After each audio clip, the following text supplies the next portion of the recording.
व्यापार एक ऐसी चीज़ है जो बहुत लोग करते हैं।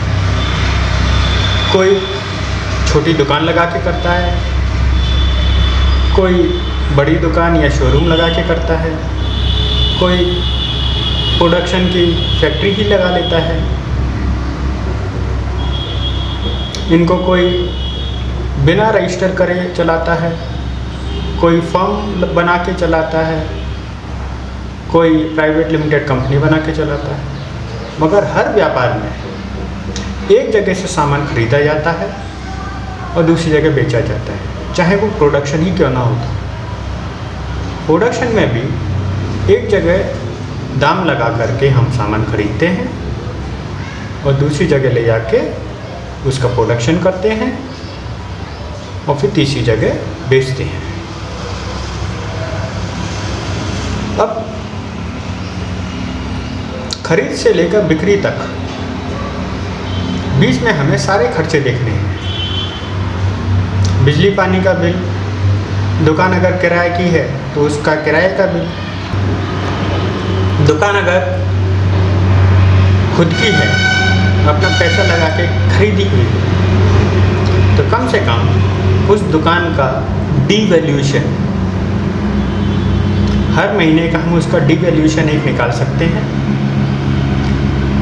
क्योंकि हर कंस्ट्रक्शन का अपना एक टाइम होता है, उसकी कॉस्ट होती है, कुछ समय तक उसका दाम बढ़ता है, उसके बाद गिरता है, तो उसका एक डीवैल्यूएशन का फॉर्मूला निकल आता है और हम हर महीने का अंदाज़ लगा सकते हैं कि हमने जो भी चीज़ खरीदी है, जो भी दुकान खरीदी है, जो भी सामान खरीदा है, वो सब का महीने का खर्चा कम से कम कितना है। फिर उसमें skilled labour, unskilled labour, skilled labour, unskilled labour. Skilled labour में जो भी काम हम कर रहे हैं, अगर कोई मशीन ऑपरेटर है तो उसको हम स्किल्ड लेबर बोलते हैं। अनस्किल्ड लेबर सामान इधर से उधर रखने वाला, कोई ग्राहक आया उसको सामान पकड़ाने वाला, ग्राहक ने पैसा उसको दिया, पैसा ग्राहक से लेकर के हमको देने वाला, ये सब अनस्किल्ड लेबर हो जाते हैं। इन सब की तनख्वाह होनी है महीने के महीने,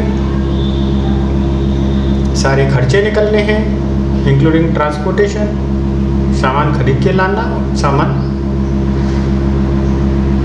कस्टमर तक पहुंचाना। ये सब होता है मार्जिन। ये मिनिमम मार्जिन रख करके उसके ऊपर के दाम पर हम बेच सकते हैं। अगर दाम बहुत ज़्यादा बढ़ा दिया तो कस्टमर समझ जाएगा कि जो सामान वो खरीद रहा है उसका असल दाम क्या है, और हमारे लिए उस चीज़ को ऊंचे दाम पर बेचना बहुत मुश्किल पड़ जाएगा। हाँ, हो सकता है कोई नया कस्टमर हो, उसको पता ना हो, हम किसी तरह उसे एक आध बार सामान बेच दें, मगर जो कंसिस्टेंसी रखनी होगी हमें अपने व्यापार में, वो नहीं कर पाएंगे।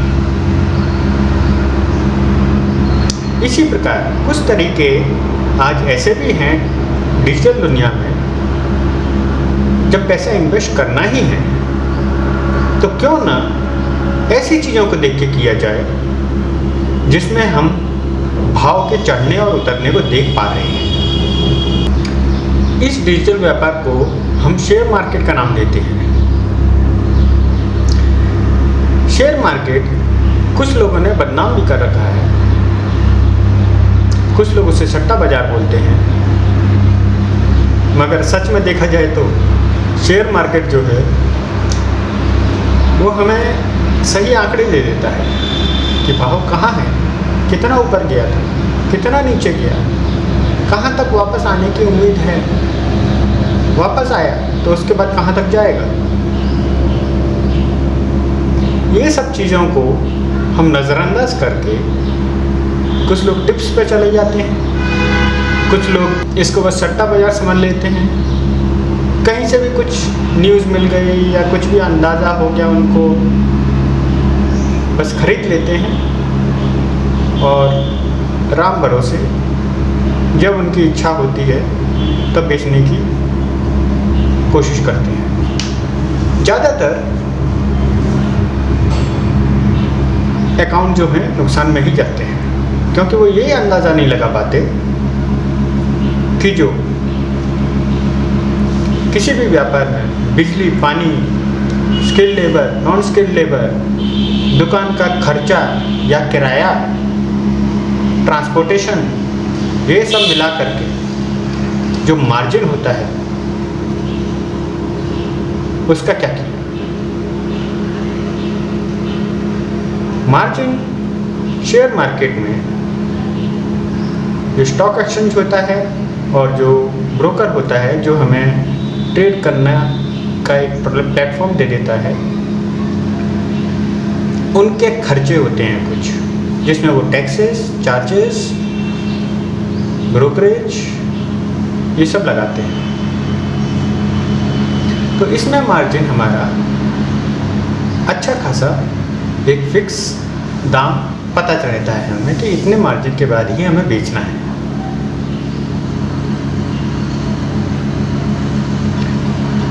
शेयर मार्केट में इंट्राडे भी होता है, पोजिशनल ट्रेड्स भी होती हैं। इंट्राडे में लोग सुबह से ट्रेड में घुस के बाई करेंगे, सेल करेंगे और शाम के 3 सवा 3 बजे तक ट्रेड से बाहर हो जाना पड़ता है। पोजिशनल में हम ट्रेड लेके बैठ गए, कुछ शेयर खरीद लिया हमने, वो शेयर्स को अगले दिन, अगले हफ्ते, अगले महीने, अगले साल कितने भी समय होल्ड करके जब भी अपना मनचाहा दाम आया या मनचाहा नुकसान आया उस पर निकल सकते हैं। आइए मैं आपको सिखाऊंगा अपने आई चक्र में कि कैसे हम अपने पैसे, अपना अकाउंट प्रॉफिट में रख सकते हैं।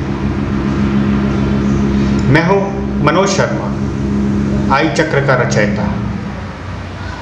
मैं आपको सिखाऊंगा कि शेयर मार्केट में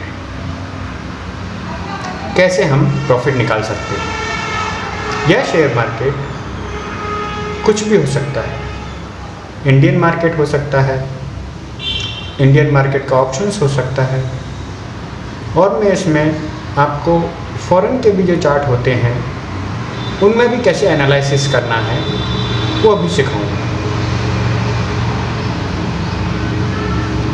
आम व्यापार में तो व्यापारी टमाटर खरीद लेगा 18 रुपये किलो के भाव से,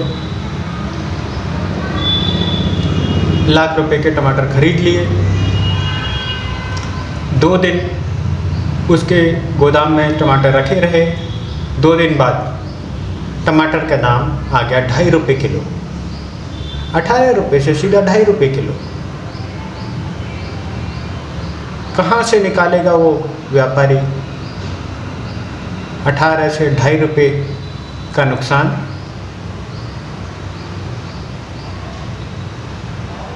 जुड़िए मेरे साथ, मेरे वीडियो को लाइक करिए, शेयर करिए।